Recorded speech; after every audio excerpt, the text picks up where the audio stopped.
Welcome back to DemButlers. I'm Cass. I'm Doug. And you are the Butler Brigade. Brigade. Welcome. New members, old members, new subscribers, old subscribers, watchers, doers, foes and woes, and the mighty, mighty keyboard warriors. Appreciate y'all. Welcome everybody. Ooh. How's everybody doing? I know you're doing fabulous, wonderful. You're over the hump of the tsunami coming, as well as the backlog of the numbers and all the things that everybody had y'all worried and everything about. Now you're back to regular life. Yes. Supercalifragilisticexpialidocious. Yes, all the mess that everybody had y'all. What's going on in Panama? These folks done started tripping now that I'm ready to come. No, they haven't. They really haven't, you guys. You mean the law that was on the books for? Yeah, they really haven't. So I'm going to bring you a little bit. We're gonna calm everybody down. Everybody ready? Inhale. Woosah. Exhale. Seriously. Yeah. Inhale. Exhale. It's Red Cup Saturday. There you go. Fear not. Fear not. Don't let your plans change. That's the first thing I'm going to say. Don't let your plans change. Everybody, let's break it down sometimes to the common denominator sector. That's what we're going to do. Cedric likes to call it the KISS method. Keep it simple, stupid. And some people can't handle that word stupid. We're not calling you stupid. We're saying if you talk to people on the lowest level, then therefore those that are beyond that level, they understand and comprehend. And those that maybe were struggling, now they got it. So we're going to start with life. All right. We're going to just start with the fact of keep life simple. Keep it simple. Yeah, man. The weather warnings. There's weather everywhere. There's a weather warning? There's weather. Remember, we were supposed to have had a tsunami last week. They had folks freaking out. Hey, look here, y'all. I'm like, hey, wait. Here's a spoiler alert. This is how it ends. We all gonna die. Well, okay, yeah. But you know what? Everybody. You can't go through life. Maybe because we come from an area of Texas where there's weather alerts all the time. It's not the sky is falling type of a thing, but there are major torrential thunderstorms, tornadoes, flood warnings that so the sky is you prepare, but you don't live in fear. You can't. So I've never lived in fear of weather. That doesn't mean I don't take it serious. Because believe me, one thing Cedric and I don't play about is some hurricanes and that kind of stuff. And I'm sure people that are from Florida and the lower area of Mississippi, Alabama, that whole Gulf, the Gulf states, those Gulf states, they take it serious as well. There's other areas that don't take it quite so serious. But if you've ever been in a bad one, you're supposed to take it serious. But you also can't. There's a lot of people that copy, paste, and repeat a story and didn't even go to the second line in the story. That's not being ugly. That's just saying, did you read the whole thing? Yeah, you got to read the whole story. If you had read the whole thing, you would have found that it was a foot of water that maybe was going to impact the Amador Causeway area. Maybe a foot. I'm going to say not too many people would consider a tsunami to worry about being a foot of water. I know my brigaders. And I feel like some of y'all sitting there going, I wouldn't be quite worried about a foot of water. I think I'm good. I'm in a skyscraper, man. So don't fear everything. People then jump from that and went to they only giving out 300 numbers a day. You got to get down there at 2 o'clock in the morning. You're going to have to do, and you're going to have to. And we kept telling everybody in the brigade, if you have an attorney, calm down. Don't worry about it. Calm down. Calm down. If you have an attorney, let your attorney do what you hired them to do.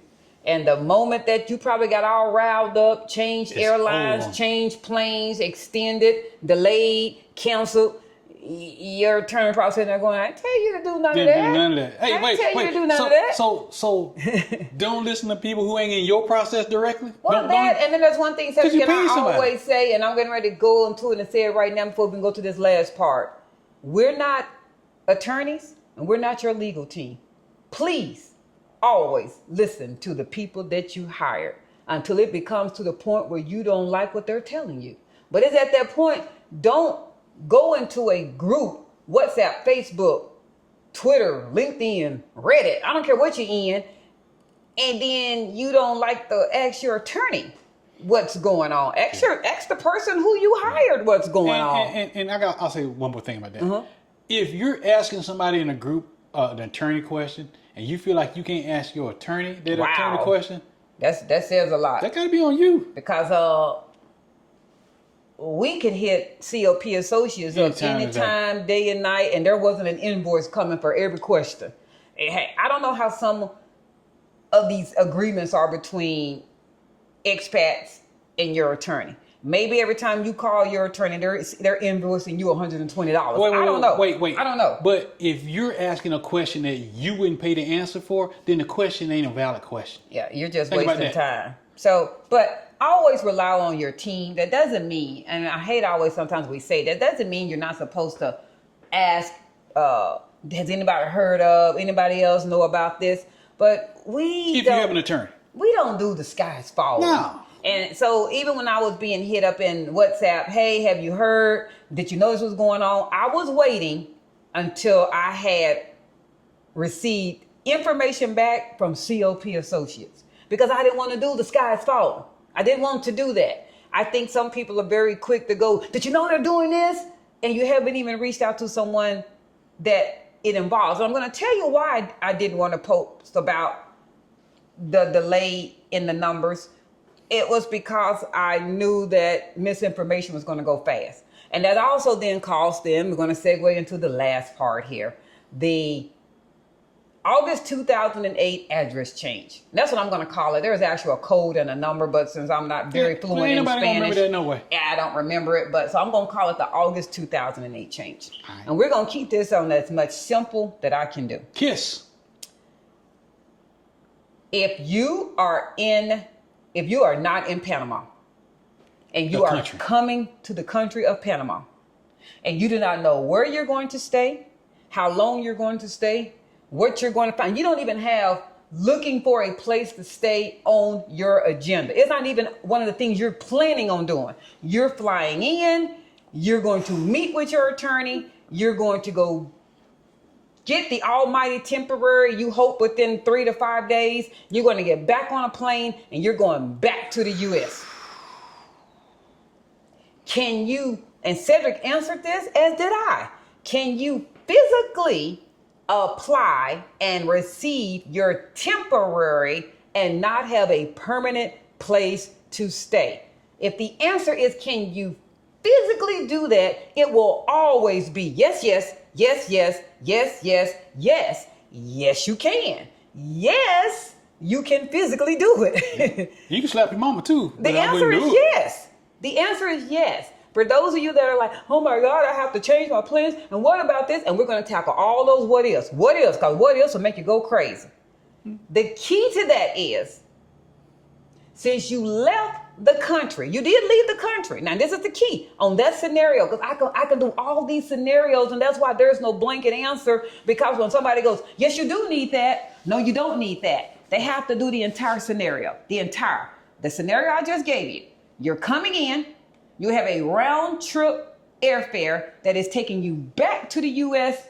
5 to 7 days. You're not even going to be here for 30 days. You're coming. Your attorney knows you're coming. Y'all are going to go. You're going to go take them all those apostilled and notarized documents. You're going to put them on their desk. They're going to go down to the immigration. They're going to get you an appointment. All 3 of y'all, 2 of y'all, 8 of y'all, 9 of y'all are going down there to the immigration office to walk out with your temporary. The next day or two, you're getting back on a plane and you're going back to the country that you live in. Okay. Where's the 30 days? There is no 30 days. You haven't did 30 days. Now, when you hear from your attorney and they go, hey, you got approved for your permanent 3, 4, 5, 6 months in the future. You got approved for your permanent. You now need to come back to Panama to receive your permanent. You have to remember, you applied under a temporary address. They're now going to give you a permanent visa, but it's under your temporary address. You're in the wrong. I mean, there's just no other answer for that. If your plan is to not come back here, go find a permanent place to stay, to then go get your permanent visa, you're wrong. And you can sit there, you can look at it, you can try to cut it up, but what if, and how are people supposed to come down there and get a permanent, and I don't want to live there. So you're telling me I got to pay for an empty condo? Yeah. if you want to do it right. The key is, do you want to do it right? Don't argue about the fact that you're doing it wrong and you don't want to pay the $100. It's not both. It's not both. So either you're going to pay the $100, meaning when you eventually come down here and you go and get an address change and you go and do that, you have to now, you're past the 30 days. Because you violated the law. But you violated the law. You're past the 30 days. You're past it. There is no questions about it. So don't even worry about it. Don't even worry about stressing about it. You've already violated. You passed it. Yeah. So, but if you're sitting there going, I would rather pay the $100 fee and not 9 months in a condo I'm not living in, that's your right. But stop then asking, why do I have to pay the fee? Because it's one or the other, y'all. No, it's both. It literally, no, I mean, you're going to pay for the empty condo or you're going to pay the $100 fee. Right. It's one or the other. Right. Which one do you want to do? So if you don't buy the condo, you're going to pay the $100 fee. If you do get the condo, well, then that's still your address. Because you ain't moving nowhere. That was one scenario. Remember, I keep saying there's a lot of scenarios because everybody keeps hitting me up about these scenarios. Okay. Now for the person who you are coming on your initial trip, your attorney appointment and your scouting trip to go find your place to stay is the same time period. But you're not going to have that permanent place before your immigration appointment. Are we all following each other with that? You're going to go see your attorney and start your immigration on Monday. You're not going to go scouting for a place to live until Friday, the Friday after that month. So you don't have one. When you go fill out that application, you're still at the Holiday Inn. That is your address. Okay? When your attorney submits when they submit your application with that temporary address of the Holiday Inn on Monday, that is what immigration is thinking you stay at. On Friday, when you and your real estate advisor go and look at property, you fall in love, this is the one, I want this one. Put in an offer. That's what I want. And I'm going rent. Please keep in mind that is all we're ever talking about is rent. So now you got a lease. Friendly Nations visa people, this does not pertain to you. This is Pensacola. Pensacola, you're renting. Because we telling you what we know. That's what we did. We're not subject matter experts on Friendly Nations visa. So ask your attorney. Ask your attorney. We have said this over and over again. We don't know nothing about no buying. Okay? Nothing about buying and investing. Nothing about that. Renters. So Friday, you fall in love with the place. Hey, man, let's do it. This is what I want right here. This is what I want. Write it up. Write it up. Give them my deposit. Let's do it. You now have a lease. You now have a signed lease from the owner of the condo. You have the owner or owners' passport or ID copy. You have the lease in English and Spanish signed by all parties and notarized. You have the owner's ID notarized. Ooh, and guess what? What? When you get all that stuff on that Friday, yes, that's when your 30 days start. Because you have a new lease. Yes, I wasn't there yet. But you're jumping ahead of me because now you just changed my thought. I'm sorry. Oh, man, I done messed up, y'all. I'm sorry. But you got the lease. Okay, so you have the signed copy of the lease and you got the owner's ID. Your real estate advisor is going to give that information to your attorney. Your attorney has been working on your behalf. Somewhere in that conversation, remember on Monday when y'all went to go submit that application for the temporary, you should have told the attorney, hey, I'm putting down the Holiday Inn address, but on Friday, I'm going to go look at property with real estate advisor. Your attorney should be saying, hey, if you find something on Friday, this is what I need. And now your attorney and your real estate advisor are going to exchange that lease. How many days have passed? Is it Friday? It's Friday. At best, it's what? 5 days? 5 days since you did your 5-6 days since you put in your application for the temporary. That's 5 is always less than 30. You now have a permanent address, less than 30 days. You can go change your address. No fee. No fee. There is no fee included. Go update your address. You have a lease now. You're good. Update it. Update it now. Some people might sit there and go, well, why do I have to update it when I got the temporary? Because you just got a lease. You just got the lease. If you wait until you get the permanent, which is in the future, let's say the permanent comes in 4 months. We just said you got the lease on Friday. You got the lease on Friday, right? You're not going to get your permanent until 4 months in advance. How many days will they give you to change your address? 30. How many months have passed? 4. Do you have to pay a fee? Yes. Why do I have to pay a fee, Cedric? Because it's 120 days. It's been 120 days.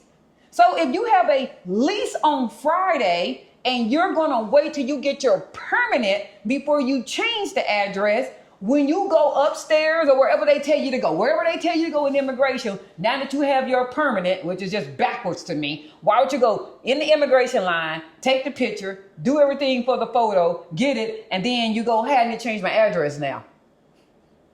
But that's your way. Those that don't want to listen to us and just want to do stuff their way, that's your way. You're still in the same place.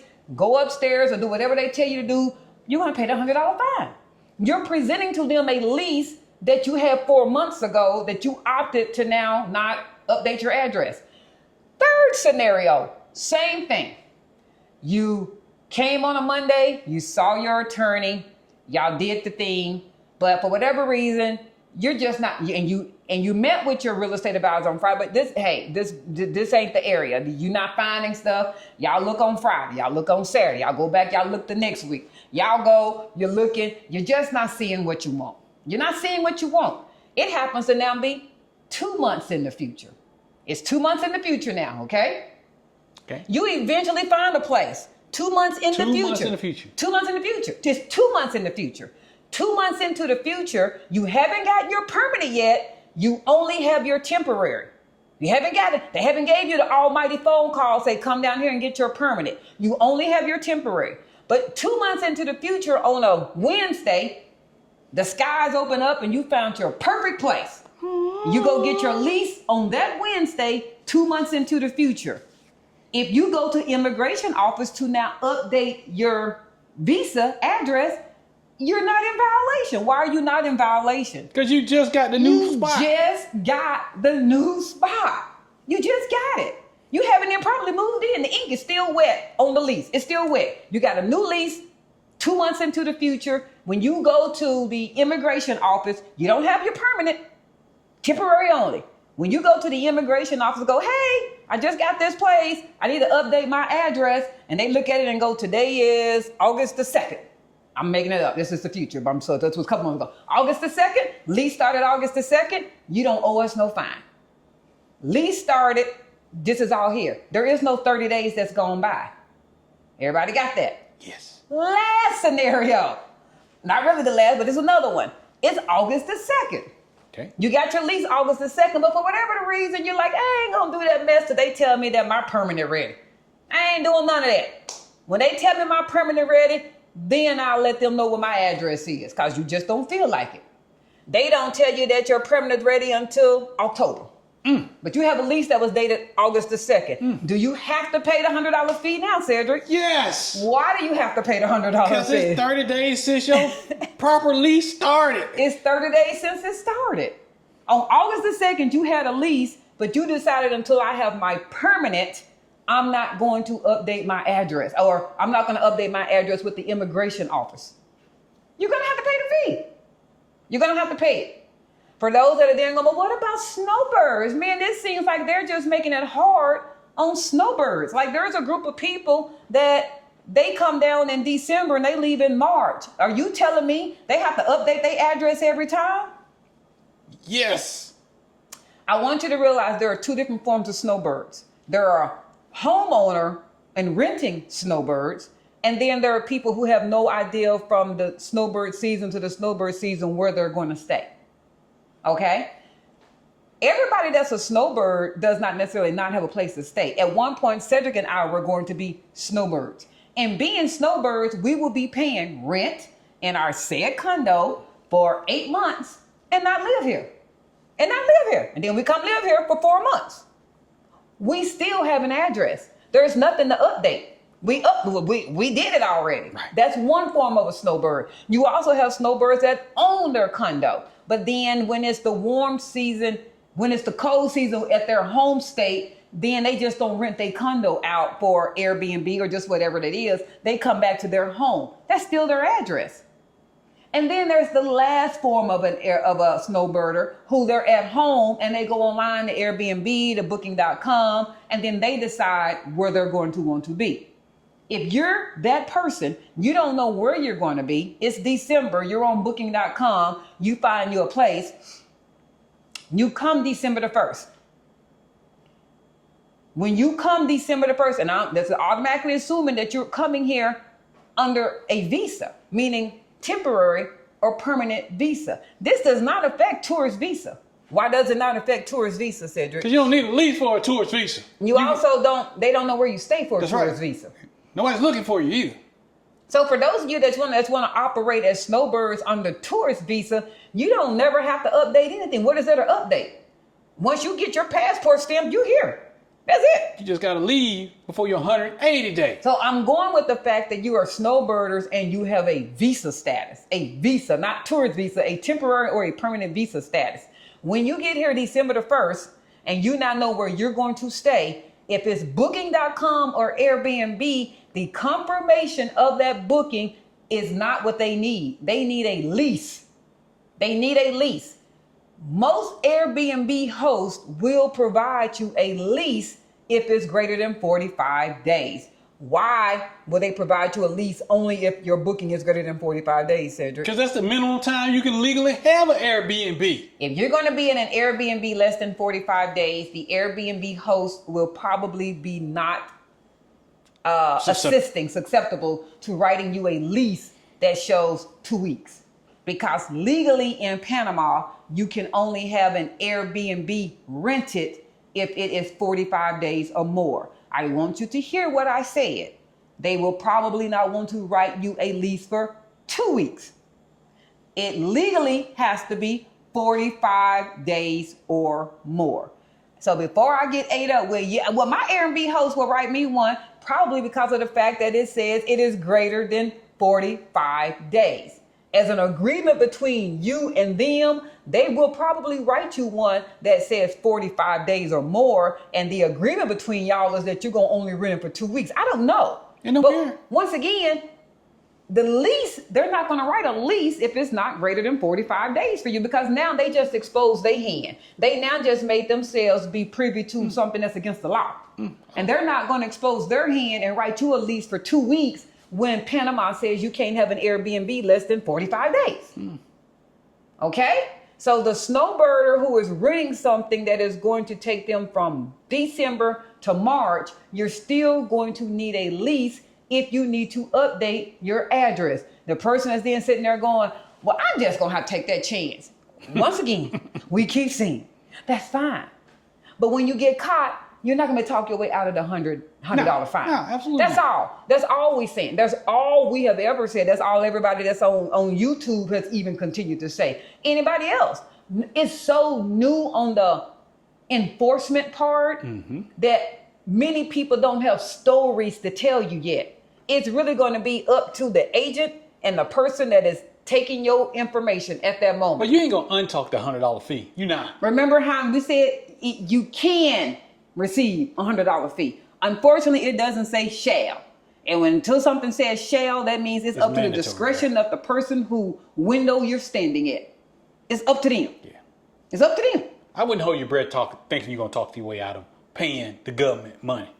So that, in a nutshell, is really all the scenarios. It's all the scenarios. I mean, there is no one answer when everybody keeps going. So do you need to update your address or don't update your address? Did you see how I just gave you 4 scenarios right there? The Cliff Note answer is you're going to always have to update your address. And guess what? Everybody who ends up paying that fee because you've already had your 1 violation, you're on level 2 now.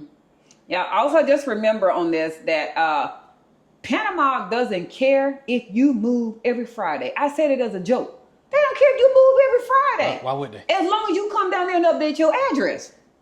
You can go down and you can move on Friday, and on Monday every week you go into that same cashier office or whatever, update address counter, and you go new address. They gonna go, okay, All right, Mr. Butler, you moved again, huh? Yep, didn't like that spot, moved again. Thank you very much. We now know where you at. Okay. No fine. 2 things about what she just said. One, that conversation going to be in Spanish. Yes, it is going to be in Spanish. So you're not going to have it like that. But 2, the most people that are squawking about this are the same people that never changed their address on their driver's license. In the United States. And you're trying to figure out why. I'm so glad there's a young man that commented underneath our video when we talked about this. I'm paraphrasing what you said, young man. I'm paraphrasing it. But when we announced the video about the enforcement of the 30-day move, he said, it's very funny to me that most of the people that are squawking about the enforcement of the 30-day policy of address change are Americans. Americans that are coming to my country, that's what he said, my country of Panama, and are upset that Panama is enforcing you to update your address. But if we were in the U.S., Americans would expect no less than the same thing.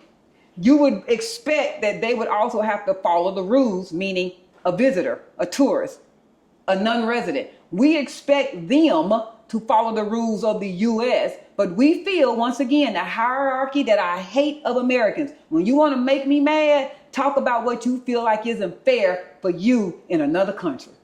I don't like it. And that's the reason why y'all hear that in my voice on the fact that I'm aggravated. I'm really aggravated that there's so much confusion about following a policy. And it doesn't matter if it wasn't highly enforced or not. It is now. And there's nothing taught from us, the expat community, is going to do to change that. And everybody keeps trying to figure out a way around it. Well, what if I go get a dummy cell phone and just put this address? That's wrong. And cell phones have never been included. Cell phones have never been included in a utility bill. Well, let me do the utility bill. Hey, a utility bill only counts for the physical place that it affects. Your electric bill, your water bill, which most of us don't do or pay, gas bill. Maybe the internet. And I'm sitting here going, why would you you're literally sitting there trying to figure out how to get over in a country. I'm going to say this, and I don't care if we lose followers, because I really don't. If you are a brigader and you're trying to come here and figure out how to get over on somebody in this country, please don't come here. Go back home. Please don't. And I'm being real with that. And I'm being straight real with that. Please don't come here.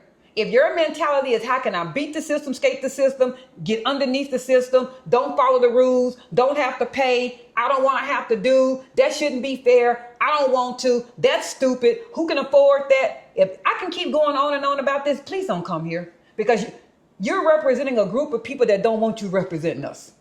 We really don't. We don't want you representing us. That how can I get over so that I don't have to pay what y'all are having to pay. That's mess back in the United States. That's American mess. Leave that American mess in America. We passed that. Hey, y'all, we building the community that we want, and we don't want that. We don't want that. I'm just going to flat out tell you, we don't want it. Don't bring it here. And when we see it, I'm going to point it out. And I don't care if you like it or not. I don't care. Listen to your attorney. I'm going to keep saying that. But are you legally supposed to update your address? Y'all, that answer is going to be yes. If your attorney is going, hey, we're not going to do this right now, we're going to do it on this date, that's your attorney. That's you and your attorney. But your attorney, I'm not being wrong. Did y'all read the law? Did you read it? I mean, I'm being honest. Did you read it? The answer is most folks no. The law states under a temporary or a permanent visa, you must always update your address less than 30 days of that move. Without being subject to the fine. Less than 30 days. So when you're sitting there going, well, my attorney said that I don't have to update it until I'm there for my permanent. That's you and your attorney. But the law says you need to do it less than 30 days. Hey, if your attorney told you to do that, ask them to put it in writing, and that when you get fined or get in trouble, they take responsibility for it. And I guarantee they won't sign that paper. If they won't sign a paper saying they'll take responsibility for your $100 fine, something in you should sit there and go, so then maybe we should be updating this address then. Which is free. Before the 30 days. Again, now, if you don't have a permanent address, that's why I said you can't, there's not no blanket answer. But if you truly are living in a place that you call home and you have a signed lease.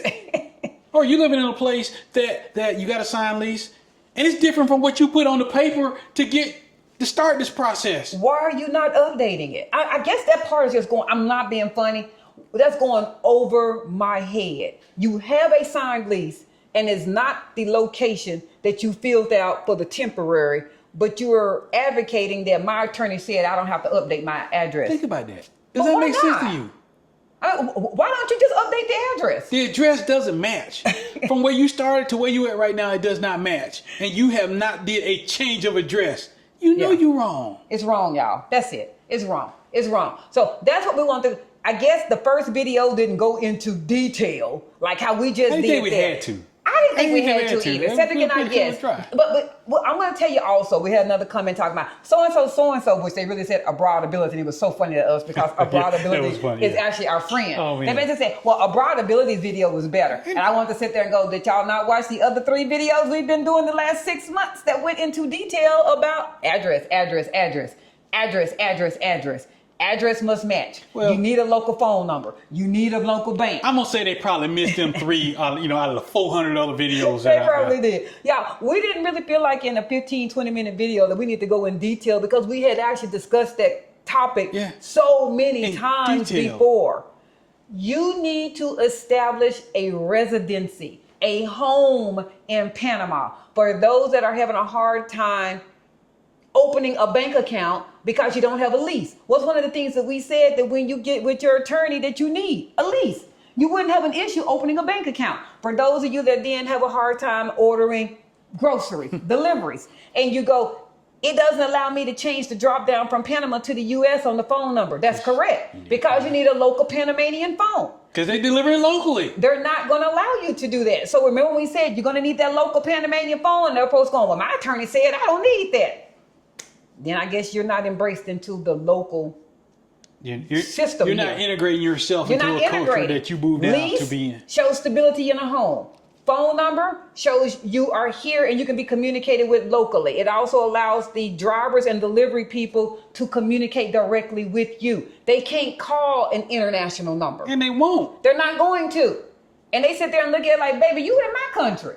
Why should I have to call long distance to call you and you're in my country? They ain't gonna dial 972. They ain't gonna dial 817 or 214. They're not doing it. And then the bank allows you to have local banking and paper stuff. A lot of these entertainment websites that people are going to that are kind of like the equivalent of the US's Eventbrite. So whether that's Passline or My Events, they only allow a local Panama address or phone number. Most do. Please, y'all. I ain't gonna sit there. I seen one that don't. I saw one and I did events and I went and got tickets and I don't have no local bank account in Panama. Most. When you start getting blocked a lot of times by your payment, it's because there's a verification going on between that site and your U.S. bank. There's a block. And there's probably nothing worse than at that time when you're trying to buy something that you really wanted, that there's a block on something. And you're like, well, man, what's going on? Get the local Panama items. You see, and this is going to be your home. If you want to be a tourist, be a tourist. Yeah. None of this applies. Yeah. Reminder. You don't have to update NAN address. You don't have to get NAN Panamanian phone number. You don't have to get NAN Panamanian bank. As long as you want to be a 6-month and under tourist. Yep. All of that just got eliminated. Yep. It all got eliminated. But if you're saying this is home. This is where I want to be. I want to be here, but I don't want them to use nothing that y'all got local. Does that make sense? Come on, y'all. Does it make sense? And you know what? And I know somebody's going to go, well, I want to do that, but I ain't ready to do that yet. Then you're doing too many steps right now if you're too far away. It's too early. It's too early then. I wouldn't pay for a condo for 2 years and I'm not coming here to 2028. Cedric and I'm not doing the whole, we got it like that. We got it like that. No, we ain't doing that. She might have it like that. We're not saying that. I ain't got no We're job. saying, then why are you coming now, August of 2025, to establish a temporary visa when you can't physically be here until 2028? I thoroughly agree with you. I wouldn't come down here and rent a condo for a visa for 2 years either. 3 years. I sure wouldn't. Yeah. I'll probably come back and forth to Panama because I like Panama, but it's going to be under the tourist visa. That you already got. It's going to be under the tourist tourist visa. Just be good with that. Take all that pressure off of you. Yeah, because you put it on yourself. You really are. Take it off. You don't have to follow rules of visa and address if you're here under a tourist visa. Well, sometimes it's just plain. It's too early. You want to make moves. You're anxious. Oh my God! Don't we understand? You're trying to run the mental health. We get that, but sometimes you just gotta wait. It's too far out. Especially if you're trying to then undercut and do it sneaky. I'm being honest. If you're trying to undercut and do it sneaky, pretty much can tell you then you're probably doing it too early then. Yep. And that's the main problem. That's 90% of the problem. You're doing it too early. You're doing it too early. And since you're so early, it's gonna cause problems. You're gonna be faced with stuff you don't want to do yet. Yeah. Or you refuse to do. Yeah. Man, they ain't gonna get no lease for a year and a half and not be there. And when I say Cedric and I are not the only ones, we know there are brigaders in our group. I don't have to call them out because they already know they're very vocal. They're very vocal. They're physically paying for condos that they're not physically in at this moment, or they go back and forth between the United States and their Panama condo, but they have a home. Mm-hmm. So please don't make it sound like, well, I don't know what Kool-Aid y'all drinking, but folks don't have that kind of money. Many do set aside the savings that they knew they were going to need to be able to pay rent for a place that was not going to be occupied by them. That is why most of us had a maximum number threshold in rent that we wanted to pay because it wasn't going to hurt our daily living if we had to pay that rent and we're not going to be there in that condo. That's right. It wasn't going to hurt us. We ain't saying, it's easy to sit there and just write a check whatever, or do an ACH or do the bank transfer and you're not there. But what we're saying is that's why we didn't go get $5,000 a month condos, because we knew we weren't going to be there 8 months out of the year. Like, you have a $5,000 a month condo and you ain't in it for 8 months. You're just throwing $40,000 That's away. $40,000 gone every year. Yeah. That's why the majority of us had numbers that we wanted to stay under, because staying under that number allowed us to maintain that home, get that address, be in compliance with the immigration law, but not have to sit there and figure out why we got to go pay fines. Yeah. Hey, and listen to the brigade and brigade only.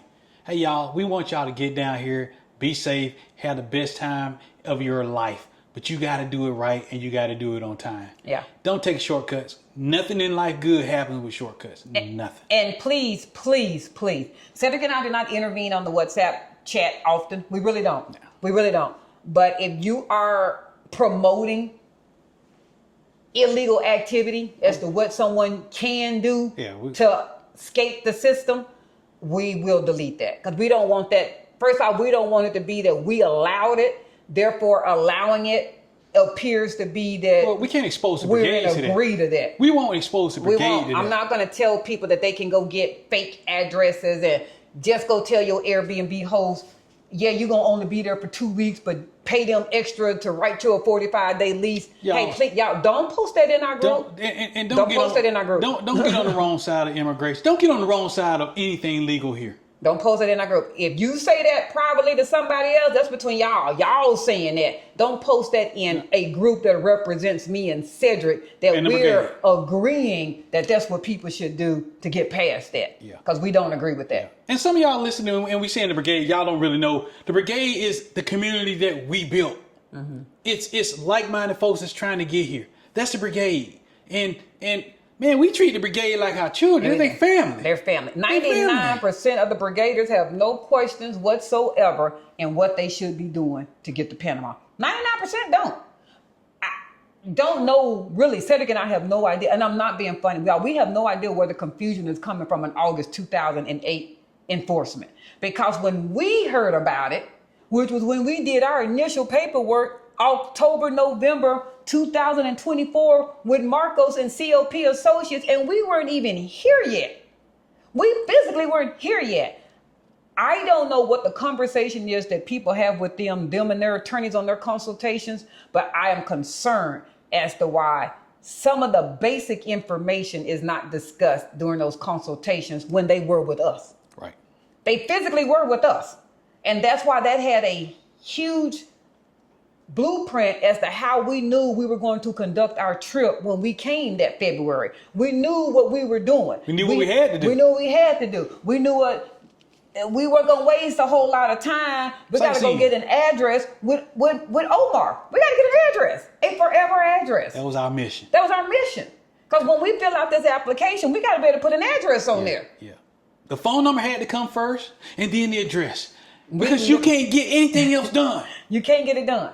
So everybody sits there and go, you don't have to have, I've done life perfectly. Life has been just good. I have to sit there and ask them, then you need to be wondering with them, how do you get your groceries delivered without a Panamanian phone number? You might hear from that person going, oh, I ain't never even did. No, I ain't go to no grocery delivery website. I didn't know you had to do that. You're listening to somebody that doesn't even have the same lifestyle that you were wanting to have in Panama. Yes, you are going to need a Panamanian phone number if you want to utilize grocery delivery. Yes, you are. Yeah, you are. Yes, you're going to need a Panamanian bank if you want to go and log into some of these links and pay for stuff. Hey, and guess what, y'all? Y'all going to use Yappy. If you don't want to carry cash, you going to use Yappy here. And yes, you're going to need that lease if you want to experience the discounts and life that the Jubilato Pensionata allows you to have. You're going to need a lease. All the things that you want, you're going to have to get them, which are, go back to that one video when we said out of order and overwhelmed. There's a reason. You're doing it out of order. Mm-hmm. You're doing it out of order. So everybody just stop, breathe. There you go. Breathe. Woosah. Go pay your fee, your $100 fine. Know that you're in level 2 now of punishment and get it done right. Get it done. And those of you who are at home in the States or whatnot, or you starting your journey and you haven't passed that 30 days yet, go change your address right now. Change it. And then for those of you who are on the right path, y'all, and do what you're doing. Just keep going forward. Listen to your legal team, do what you're doing. Listen to other people that are doing it right. And stop doing the shortcut. The shortcut will not help you here at all. It's not going to. It's not going to, guys. That's it. And keep my brigade clean and happy. Everybody loving each other. Because we do. That's it, y'all. So I wanted to tackle those 3 things that they've been barking. They've been hit. They've been chiming in. They've been out there. So everything else, we're good. The sky is not falling. Nope. The sky is not falling. Everybody's good. Everybody's happy. Everybody's going through life. Everybody's getting their stuff together. And we want everybody to be here as well. We want everybody to be here. But you have to do it in order. That's right. And with that, like, share, comment. Subscribe. Yes. And keep my brigaders happy. Listen to him, my brigaders. Oh, that's her brigaders too. Nah, it's our brigaders. They get here. Well, y'all like them, y'all know being, but hey, we love the brigade. We do love the brigade. And they just like a child to me now. Hey, don't mess with the brigade. And brigaders, don't y'all mess up. I'm like dad now. I'm putting the boots on. Stop messing up. Or we got to kick you out. Oh, no, we won't. Yeah, all right, y'all. Peace. Peace.